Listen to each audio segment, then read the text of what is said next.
This is an all-time heist by the Chicago Bulls, as there's been a lot of discussion surrounding the team and Coby White's future, with the Chicago Bulls being very, very clear. And with the Bulls doing a sneaky rebuild, they have just walked into an all-time heist for their team in order to fast-track this rebuild in an excellent way, while also bringing in younger talent, avoiding paying these expensive contracts that have been a big point of emphasis over this offseason, and also getting in one of the most underrated young players in basketball as well. And this trade is perfect for the Bulls. We're going to jump right into it, discuss everything there is to go over on this situation, and much more as well. But guys, real quick, if you are part of that 70% that is not subscribed to Bulls Digest, make sure to subscribe for daily Chicago Bulls updates. We have a lot of great videos coming at you every single day from myself, from John, from Shaq, from Isaiah. You don't want to miss out on all the great content that we're bringing to you on Bulls Digest. If you want any Bulls update, this is the place to be, because we are bringing all the match all season long. But let's jump into the video. There's a lot to go over on this situation, because as we know, one of the biggest points of emphasis over this offseason was the whole how much money are the Bulls willing to spend in free agency on retaining their own players, especially when the market is a little bit slim. Well, with the Josh Giddey situation, the Bulls actually did end up folding to a degree. They ended up with a compromise. Josh Giddey wanted $30 million per year. The Bulls wanted to give him 20. As I said for months long, just work a deal out of 25. I guarantee Giddey's camp is fine with that. They were. It ultimately worked out on what I think is an absolute steal for Josh Giddey, by the way. But a steal for Josh Giddey, I also mean, like, it's a steal for the Bulls that they're only paying Josh Giddey $25 million per year in this NBA landscape.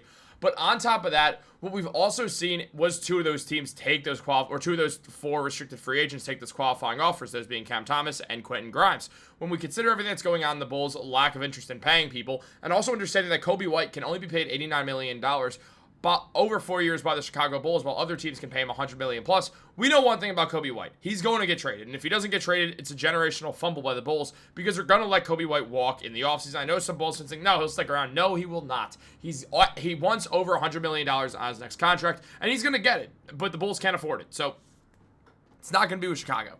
So that means that Coby White is certainly going to be leaving in the next couple of months. Get ready, because this is the end of his tenure with the Chicago Bulls. I'm sorry, there's just no way around it. And there's been a lot of trade talk surrounding Coby White. What's a good deal? How do we optimize this situation? That's been the big question going into things. And we just saw a trade that is an all-time heist for the Chicago Bulls, where the Houston Rockets would be receiving Coby White, and in exchange, the Chicago Bulls would receive Reed Sheppard, Josh Okogie, and a 2029 pick swap as well. So this would be a deal that would absolutely bring a ton of talent in to the Chicago Bulls, but also they're bringing in young talent. They're getting draft capital, and they're also getting a young, talented player in Reed Sheppard, who doesn't really have a good situation in Houston. The Houston Rockets have thrusted themselves back into playoff contention. We saw them be the second seed last year, ultimately losing to the Golden State Warriors in the first round of the playoffs, but it is the Warriors. They knew what they were doing in there, so it's a little bit easier for them. It's less of an upset as a usual 2-7 matchup is. But at the same time, what we also saw was obviously the Houston Rockets acquire Kevin Durant in an effort to go all in on trying to win and contend right now. With that being said, they lost Fred VanVleet due to injury and need a point guard, need a veteran point guard, and Coby White is the guy to bring in for the team. As mentioned by Cal Derritt, selling high on him might be getting the former third overall selection, and a pick swap with a potential lottery team makes sense if the Bulls don't believe in Coby White to be part of their long-term plans, which he cannot be.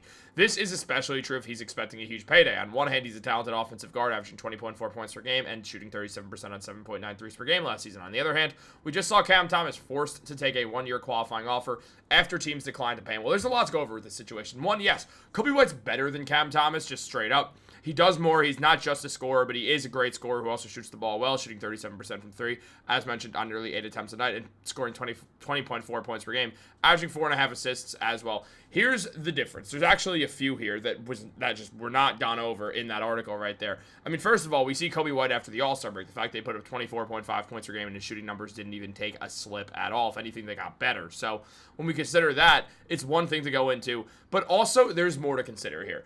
As I mentioned earlier, the Bulls, they just cannot pay Coby White the amount of money, so they can't see him as part of their long-term future.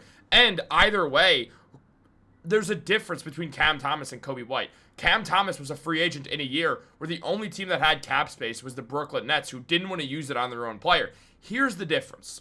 10 teams are going to have cap space next year, meaning Coby White can just walk in free agency from the Bulls if he wants. He'll have other suitors. So it's not like the Rockets will have a similar situation, or the Bulls would too. Also, Coby White doesn't have a qualifying offer to take. He's not a restricted free agent. He's unrestricted. So none of this makes even a remote sense. So when we consider everything, excuse me, I have a cold.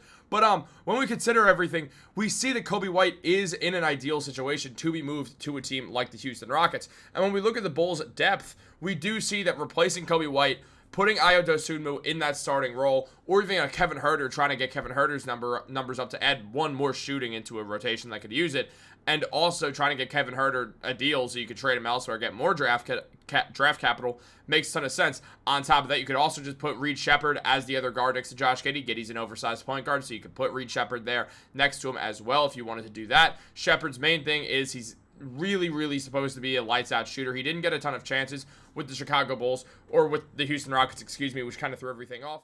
When we look at Reed Sheppard's numbers, he only appeared in 40-some-odd games, playing 12.6 minutes a night. He put up 4.4 points, 1.5 rebounds, and 1.5 assists, shooting 35% from the field and 34% from three. The numbers weren't good, but again, they were such a limited attempts that obviously the best case for Reed Sheppard is a change of scenery, and I really do think that he'll be able to bounce back and be an actual NBA player. That obviously that NBA draft was not viewed as very good, actually viewed as one of the worst NBA drafts in a very long time. When we see, between Ricochet, Alex Sarr, and Zach Ricochet, obviously. Alex Sarr and Reed Sheppard, the top three in that order of that draft. None of them have really been that impressive. Ricochet was super impressive to a degree, I guess. Not for a first overall pick, but for a rookie, I guess. But outside of that, obviously, Stephen Castle would go on to win Rookie of the Year. But it was really just a non-rookie. The only person who deserved Rookie of the Year in any sense of the word, really, that was, going to run away with it was Jared McCain, who obviously got injured, so that caused a whole other thing. And then Josh Okogie, who's just a nice player to have onto the team, adds depth, adds a veteran presence around, who also you could be able to trade off as well at the deadline. He's a good defender, good athlete, who put up 7 points per game last year, 3 rebounds, 1 assist, shot 35% from 3 and 44% from the field, including 40% on the corner 3 as well. So Okogie does give something nice to teams that are trying to win. So even if the Bulls want to keep him around, they absolutely could. So when we consider everything surrounding this situation, it does make sense for the Bulls to go forwards with this, because you also look at Reed Sheppard. The man has had success not that long ago. Back when he was at Kentucky, he was an elite shooter. He shot 52% from 3 at Kentucky. He showed that he's a great shooter. If nothing else, the Bulls add another young piece on that they could try to develop, who could play a combo guard role, either the point guard or the 2 guard next to Josh Giddey. He fits perfectly. So this is a deal that I absolutely love for the Bulls. This is probably the best we're going to do, and also considering the fact that that Coby White is an expiring contract and that the Bulls can't pay him, it really does make sense to try to move him. If you can get the former 3rd overall pick from just a year ago in the draft, on top of that, you're getting you're getting a pick swap, take that deal. Take the money and run. Go do that deal. Don't even question it. But I do want to know what you guys think, so let me know in the comments down below. Like this video, subscribe, turn on post notifications. Have a great day. I'll catch you later.